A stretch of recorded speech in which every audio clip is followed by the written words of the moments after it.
Boa tarde, meus queridos, graça e paz. Ontem eu comecei falando, não sei se você viu o vídeo, se não viu, depois procure aí no WhatsApp, falando um pouquinho sobre ansiedade. E eu dizia que nós teríamos uma série de reflexões rápidas sobre essa questão da ansiedade. Nós temos visto, tanto em postagens de WhatsApp, quanto estudos, inclusive, de pessoas, de cientistas, né, que estão falando que essa pandemia ela trouxe problemas não simplesmente no sentido físico, de saúde física, mas está trazendo problemas maiores, talvez até de ordem emocional, psicológica, inclusive. Pessoas que estão adoecendo não fisicamente, mas emocionalmente, psicologicamente, por conta de tudo isso que nós estamos vivenciando nessa pandemia. Alguns estudiosos, inclusive dizem que após essa pandemia, muitas pessoas estarão doentes, precisando de tratamentos, até psicológicos, de ordem emocional. E eu queria poder compartilhar com vocês um pouco daquilo que a palavra do Senhor nos diz ou nos ensina, né, acerca da ansiedade. Ontem nós falamos sobre o texto de Lucas, capítulo 12, versículo 7, né, quando Jesus diz que até os cabelos da cabeça dos discípulos, né, a quem ele estava falando, estavam contados e que muito mais eles valiam do que pardais. E aí nós conversamos um pouquinho sobre isso ontem, não é? Eu perguntava, você sabe quantos cabelos você tem na cabeça? Ninguém sabe, não é? Mas Deus sabe e diz que todos eles estão contados. Jesus usa isso para dizer que Deus tem um cuidado com as nossas vidas até nos mínimos detalhes, até com relação ao número de cabelos que a gente tem em nossa cabeça. E falava também da questão dos pardais, né? Quando ele dizia muito mais valeis do que pardais. Deus, na verdade, cuida dessas aves, né, que não tem valor nenhum. Eu até brincava ontem, dizendo, quem é que compra pardal porque ele canta? Quem é que mata pardal para comer? Né? Pardal não serve nem para cantar nem para comer, só serve para fazer o que não presta, né, na casa dos outros. Veja, e Deus tem cuidado, Deus sustenta, nenhuma dessas aves cai sem a permissão de Deus. E Jesus usa isso para dizer, vocês valem muito mais do que pardais, rapaz, homens de pequena fé. Confiem, creiam, não se inquietem, né? Não andem ansiosos. Jesus vai dizer isso. Hoje eu queria rapidamente mostrar essa mesma palavra de Cristo, agora no texto de Mateus, né, bem conhecido no Sermão do Monte, quando o Senhor Jesus Cristo ele vai falar da ansiedade da vida. E ele começa o texto, né, Mateus 6, a partir do versículo 25, eu não vou ler todo por uma questão de tempo, vou pegar algumas partes, mas Jesus começa assim. Por isso vos digo, não andeis ansiosos pela vossa vida, quanto ao que haveis de comer ou beber, nem pelo vosso corpo, quanto ao que haveis de vestir. Não é a vida mais do que o alimento, o corpo mais do que as vestes? E aí ele diz, né? Não andeis ansiosos pela vossa vida. O problema lá não era coronavírus, né? O problema lá era comer, beber, se vestir. Era o básico da vida que aquelas pessoas a quem ele estava falando, aqui é o Sermão do Monte, não é? Ele está falando para os discípulos, mas para uma grande multidão. Aquelas pessoas tinham necessidades básicas que afligiam muitas vezes sua alma, era a preocupação em comer e beber. Hoje a gente tem água aqui, não é, encanada, tranquilo, mas lá, aquela região desértica, a água era como uma comida, era algo difícil, inclusive, de se ter. Por isso Jesus diz, não andem ansiosos. E as necessidades, o que trazia ansiedade na época, era comer, beber, se vestir, as coisas básicas da vida.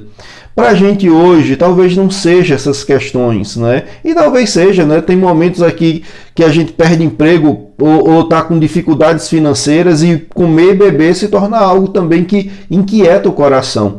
Mas o fato que hoje tem tirado a paz de muita gente, essa questão desse vírus, dessa pandemia, tudo que na verdade esse vírus trouxe, né? Porque não é só a questão do vírus, é toda uma circunstância gerada por essa questão da pandemia. Então veja, eu queria trazer algumas aplicações disso para as nossas vidas e naquilo que Jesus ensinou, tirar algumas lições. que ele nos deixa sobre a questão da ansiedade. E aí no versículo 32, 31 e 32, Jesus diz assim: portanto, não vos inquieteis, veja mais uma vez, não é? Essa inquietação, essa ansiedade, dizendo com que comeremos, que beberemos, com que nos vestiremos, porque os gentios é que procuram estas coisas, pois vosso Pai Celeste sabe que necessitais de todas elas. Aqui uma lição muito importante para as nossas vidas com respeito a essa questão da inquietação, da ansiedade da vida.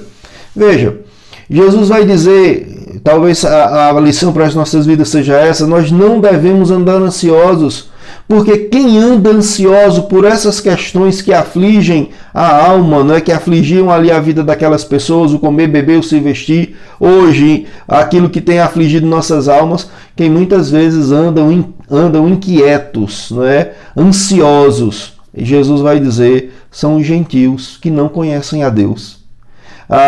Eu fico me perguntando qual é a diferença entre nós que conhecemos a Deus e aqueles que ainda não entregaram suas vidas para Cristo nesse momento de pandemia. Qual é a diferença?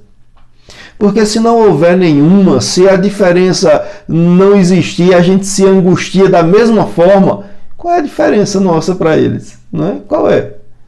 Qual é a diferença de ter ou não ter o temor de Deus? De modo que nós não podemos viver ansiosos, porque isso, na verdade, é um tanto de... É a falta de fé, é a falta da vida com Deus, que é marcada, por exemplo, na vida daqueles que não têm a Deus. Nós temos, então isso tem que fazer diferença em nossas vidas. É o que Jesus está dizendo. Outra coisa que Jesus ainda mostra nesse versículo, que ele faz questão de dizer, como falou lá em Lucas: Deus sabe das nossas necessidades, antes mesmo que a gente peça.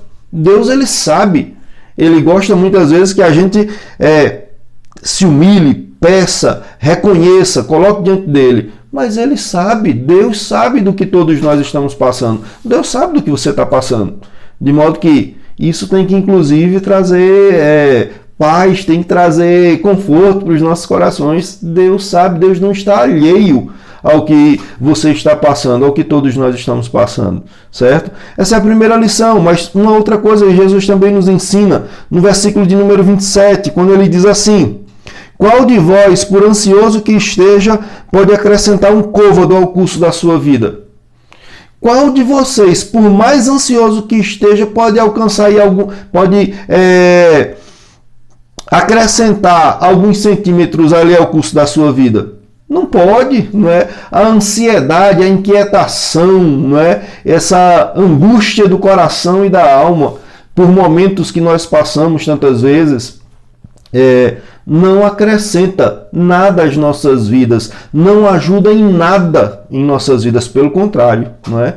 Prejudica. Hoje nós temos muitos estudos mostrando que essa ansiedade faz com que o corpo adoeça. Por isso que a gente precisa ter, inclusive, cuidado, não é? Porque a ansiedade, por mais que ela tenha, por mais que tenhamos, ela não ajuda em nada. Só atrapalha, só prejudica. E Jesus, ele diz isso nesse verso 27. Não fiquem ansiosos, porque a ansiedade não vai mudar em nada a vida de vocês. Pelo contrário, vai piorar, não é? E fica essa palavra também aqui, essa segunda lição.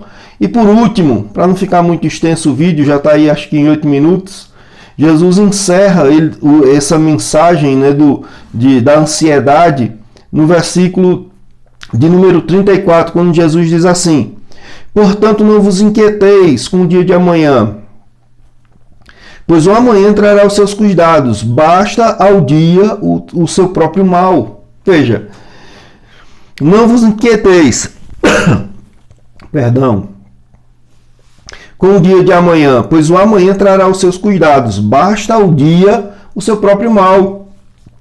Às vezes a gente está se aperreando, se afligindo por coisas que podem acontecer ou não, pelo dia de amanhã, que na verdade a gente não sabe como vai ser. É aquela história, né, de que quem morre de véspera é peru. Então a gente não é. Então não vamos nos afligir com o dia de amanhã, porque a gente não sabe o que vai acontecer amanhã. Por isso que Jesus diz, basta ao dia o seu próprio mal, deixa ele chegar. E se vier, a gente vai se afligir, a gente vai colocar diante de Deus, mas não se aperreia, não se inquieta, não vive na ansiedade antes. certo? Muitas vezes a gente está se afligindo por coisas que poderão acontecer, que muitas vezes nem acontecem e a gente se aflige, não é? É ansiedade por algo que na verdade não vai acontecer ou não aconteceu ainda. Por isso a gente precisa ter cuidado, basta ao dia o seu próprio mal. Nessa palavra de Jesus, quando ele diz assim, não vos inquieteis, várias vezes ele diz aqui, não é? Não andeis ansiosos. Eu lembro do povo de Deus no deserto. Quando o povo é liberto depois da 10ª praga, está ali para seguir para a terra prometida, e aí Faraó diz, o que foi que a gente fez? Vamos tomar eles novamente, vamos fazer eles escravos. Quem é que vai construir nossas pirâmides? Quem é que vai nos servir?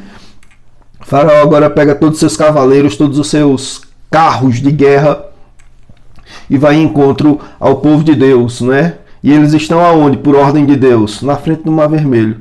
Quando o povo olha para trás e vê aquela fumacinha dos carros de Faraó, começa a se inquietar, começa a murmurar, perdão, começa a dizer a Moisés, a Arão, o que vocês fizeram, porque nos trouxeram para cá para nos matar?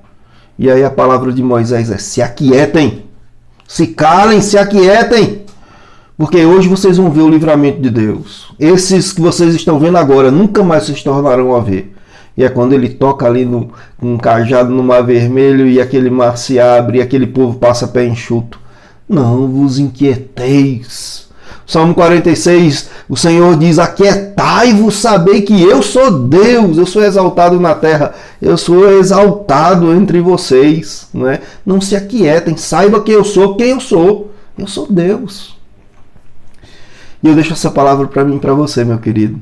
Eu sei que a ansiedade bate, e bate em todos nós, porque esse tempo tem sido um tempo, às vezes, de angústia, porque às vezes a gente entra meio que em desespero, quer chutar o pau da barraca, essa coisa de estar preso demais. Eu tenho sentido isso também, mas a gente não pode se deixar dominar pela ansiedade, a gente não pode se tornar refém da inquietação do coração. Ela não pode nos dominar, porque se ela nos domina, ela termina se tornando senhor de nossas vidas, ditando nossos sentimentos, nossas ações inclusive. Por isso, não vos inquieteis, não se angustiem demais, não andem na ansiedade da vida, não deixe que a ansiedade domine seu coração, porque Deus tem cuidado de você. Basta ao dia o seu próprio mal. Confia em Deus, te entrega de fato a Ele, entrega o teu caminho a Ele, sabendo que o mais Ele fará. Que Deus te abençoe, meu querido, e que essa palavra possa ficar no seu coração.